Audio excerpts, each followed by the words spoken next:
बिस्मिल्लाहिर्रहमानिर्रहीम। अस्सलाम वालेकुम। हम तरबियत औलाद के सुनहरे उसूल किताब का मुतालिया कर रहे थे।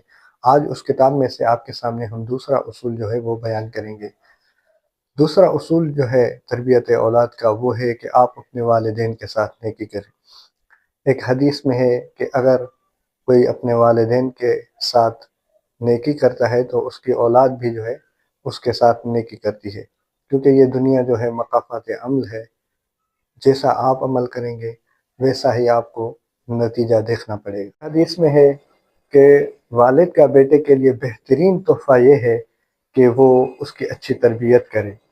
अगर आप अपने औलाद के साथ तरबियत करना चाहते हैं तो आप बेहतरीन सलीका या बेहतरीन तरीका जो है वो अपने वालिदैन के साथ रखें। अहादीस में मिलता है कि अगर आपके वालिदैन ज़िंदा हैं तो उनकी खिदमत करें, अगर वालिदैन फ़ौत हो चुके हैं तो उनके लिए दुआ व ईसाल व सवाब के लिए अमल करें।